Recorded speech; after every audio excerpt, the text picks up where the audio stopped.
Selamat bertemu kembali, saudara-saudariku yang terkasih di dalam Kristus, dalam pendampingan katekumen pertemuan yang ke-14.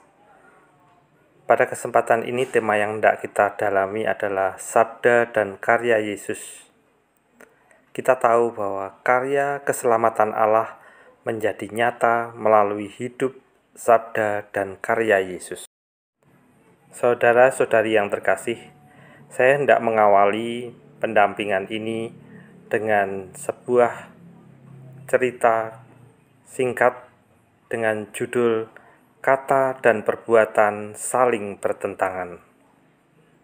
Kisah ini dengan mengemukakan seorang tokoh bernama Pak Abu. Pak Abu bukan nama sebenarnya, dipercaya oleh pemerintah memimpin sebuah perusahaan negara. Karena ia seorang yang ramah dan pandai bergaul, Pak Abu cepat dikenal oleh kalangan masyarakat luas. Suatu hari Pak Abu dipanggil untuk mengikuti penataran P4 tingkat nasional. Karena kecakapannya dan ketekunannya selama penataran P4 itu, ia terpilih sebagai peserta yang baik dan masuk dalam 10 besar. Sekarang Pak Abu mendapat tugas sampingan, yaitu menatar P4 di mana-mana. Dibandingkan dengan para penatar yang lain, Pak Abu lebih terkenal dan mendapat pujian masyarakat karena cara penyajiannya yang menarik dan penuh kesungguhan. Selama penataran itu, Pak Abu selalu mengajak peserta penataran untuk hidup berpancasila dan membela Pancasila. Saudara-saudara, jadilah warga negara dan warga masyarakat yang Pancasilais sejati, serunya mantap. Dan setiap kali Pak Abu mengakhiri ceramahnya, Pak Abu mengajak peserta menirukan pekiknya. Hidup Pancasila, hidup Pancasila, hidup Pancasila. Tepuk tangan pun meriah dari para peserta menyertai Pak Abu turun dari mimbar.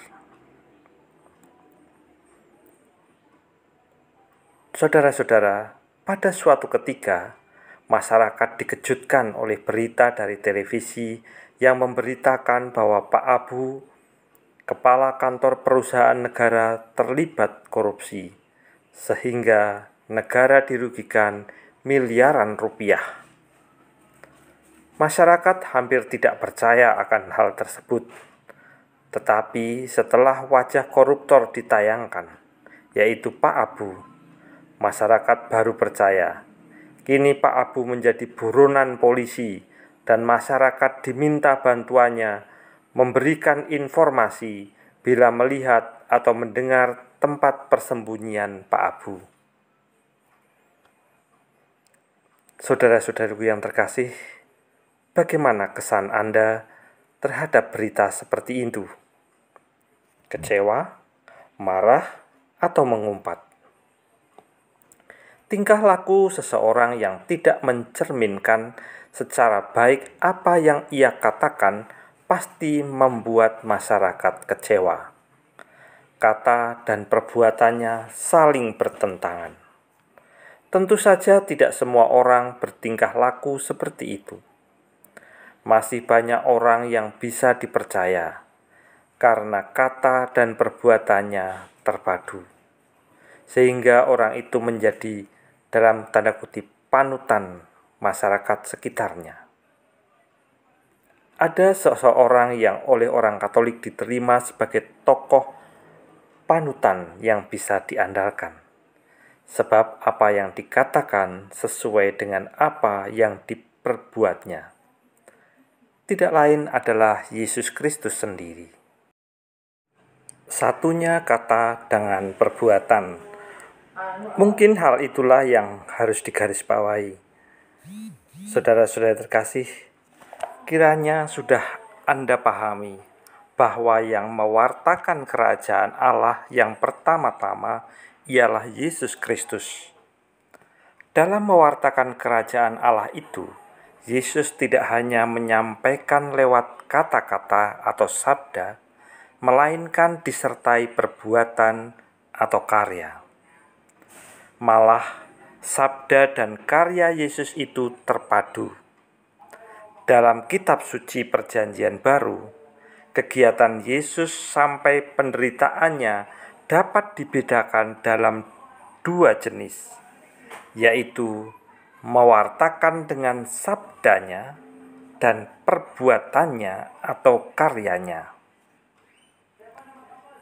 Penginjil Matius menuliskan kedua jenis kegiatan Yesus tersebut sebagai berikut. Ia mengajar dalam rumah ibadat dan memberitakan Injil Kerajaan Surga, serta melenyapkan segala penyakit dan kelemahan di antara bangsa-bangsa itu. Matius bab 4 ayat 23. Sementara penginjil Lukas juga menuliskan apa yang terjadi dengan Yesus orang Nazaret itu.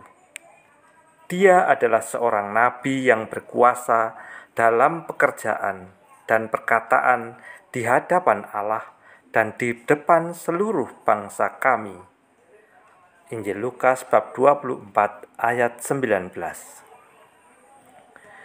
Di bagian lain Lukas menuliskan lagi tentang Yesus dari Nazaret, bagaimana Allah mengurapi dia dengan Roh Kudus dan kuat kuasa. Dia yang berjalan berkeliling sambil berbuat baik dan menyembuhkan semua orang yang dikuasai iblis, sebab Allah menyertai dia. Kisah Para Rasul bab 10 ayat 38. Saudara-saudara, ini tidak berarti bahwa suatu ketika Yesus hanya mengajar dan saat lain ia bekerja lepas dari keduanya. Sabda dan karya Yesus dapat dibedakan, tapi tidak dapat dipisahkan. Dalam hidup Yesus, sabda dan karya saling mendukung. Itulah sebabnya Yesus juga mendapat gelar rabi atau guru. Misalnya, ketika seorang ahli Taurat bertanya kepada Yesus, "Guru, apa yang harus kuperbuat untuk memperoleh hidup kekal?" Lukas bab 10 ayat 25 dan 18 ayat 18. Kepada para murid, Yesus juga mengatakan, "Kamu menyebut aku guru dan Tuhan, dan katamu itu tepat, sebab memang akulah guru dan Tuhan." Yohanes 13 ayat 13. Sebagai guru, Yesus tidak sama dengan guru-guru lain pada zaman itu. Sebagai guru, mereka hanya mengajarkan sekitar hukum Taurat, dan mereka sendiri tidak berbuat sesuai ajarannya. Lain halnya dengan Yesus. Ia adalah guru yang mempunyai wibawa yang besar. Segala pengajarannya, entah berupa anjuran atau perumpamaan atau jawaban atas pertanyaan orang lain, tak terlepaskan dari kehidupannya serta seluruh pribadinya. Termasuk juga saat-saat ia tidak mengajar. Perbuatannya, mukjizat-mukjizatnya, doa-doanya, perhatian dan cinta kasihnya pada yang miskin dan menderita, sampai kerelaannya berkorban di kayu salib. Pendek kata, seluruh hidup Yesus meneguhkan pengajarannya. Saudara-saudari yang terkasih di dalam Kristus, mukjizat-mukjizat Yesus, itulah mungkin yang harus digarisbawahi juga. Salah satu pekerjaan yang dilakukan Yesus ialah, dalam tanda kutip, mukjizat. Barangkali Anda pernah mendengar istilah mukjizat.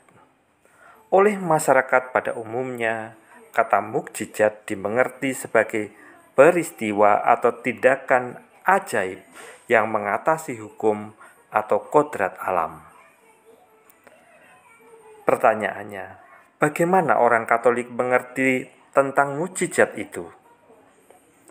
Menurut kitab suci, yang pada umumnya disebut mukjizat ialah suatu peristiwa yang di dalamnya orang melihat Allah berkarya. Secara khusus, mukjizat sebagaimana yang sering dikerjakan Yesus menunjukkan kepada orang bahwa kuasa Allah sungguh menyelamatkan.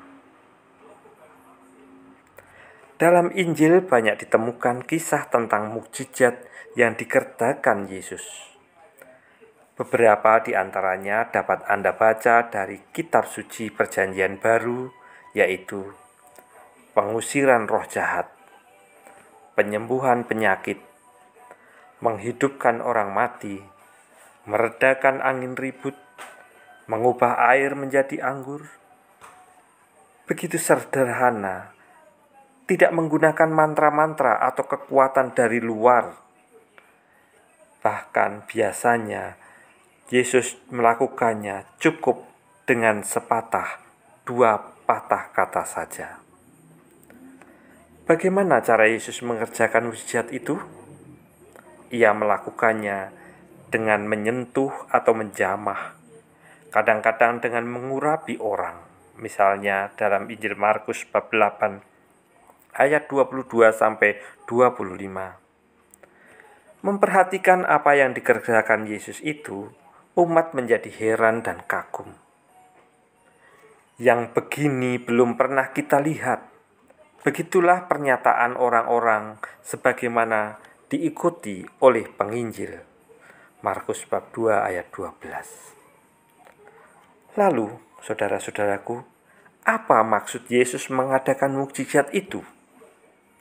Mukjizat yang diadakan Yesus mau memperlihatkan kepada orang beriman akan hadirnya kerajaan Allah yang diwartakannya sendiri. Mukjizat atau tanda-tanda yang dikerjakan Yesus memberi kesaksian bahwa Bapa mengutusnya. Dengan mukjizat itu, Yesus mengundang supaya orang menjadi percaya kepadanya. Kepada mereka yang berpaling kepadanya dengan penuh kepercayaan, Ia memberikan apa yang mereka minta. Misalnya, ketika Yesus mengerjakan mukjizat penyembuhan kepada seorang perempuan yang sakit. Markus bab 5 ayat 25 sampai 34.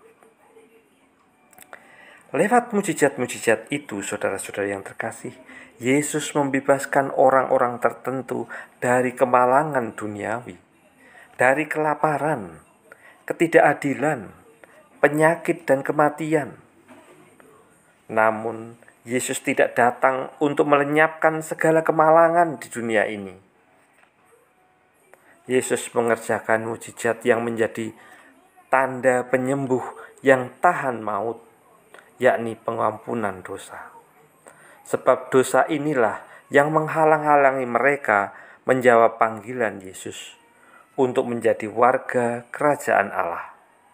Dengan mukjizat-mukjizat itu mau ditegaskan bahwa melalui karya Yesus, Allah telah mematahkan kuasa-kuasa setan dan karya-karya Allah telah ditegakkan. Dengan demikian, mukjizat memperkuat iman, kepercayaan kepada Dia yang mengutusnya, dan memberi kesaksian bahwa Yesus adalah Putra Allah. Yohanes 10 ayat 31 sampai 38. Hal menarik ketiga, saudara-saudariku yang terkasih, yang harus kita renungkan, yakni mukjizat dalam diri kita. Orang biasanya mengerti dan mengharapkan menerima mukjizat sebagai perbuatan atau peristiwa yang luar biasa dan melampaui hukum alam. Pendek kata, peristiwa yang sensasional. Mengharapkan mukjizat dari Yesus seperti itu pasti kecewa, karena Yesus membuat mukjizat dengan cara yang sederhana dan menghindari perbuatan sensasional. Bagi orang beriman, Perubahan hati dan rasa dengki menjadi simpati, dari cinta diri ke cinta sesama, dari keadaan berdosa menjadi simpati, dari keputusasaan menjadi harapan, dan masih banyak lagi. Semua itu kita hayati sebagai mukjizat dalam diri kita. Yesus yang bekerja melalui Roh-Nya menggerakkan hati kita untuk berubah. Saudara-saudara yang terkasih, dengan demikian saya berharap Anda makin mengenal Yesus, makin mengenal sabda dan karya Yesus. Bagaimana karya keselamatan Allah yang menjadi nyata melalui hidup, sabda, dan karya Yesus itu terjadi di dalam peristiwa Injil maupun dalam kehidupan pribadi kita masing-masing, sehingga kita dapat memuji, memuliakan Allah dengan penuh syukur dan sukacita.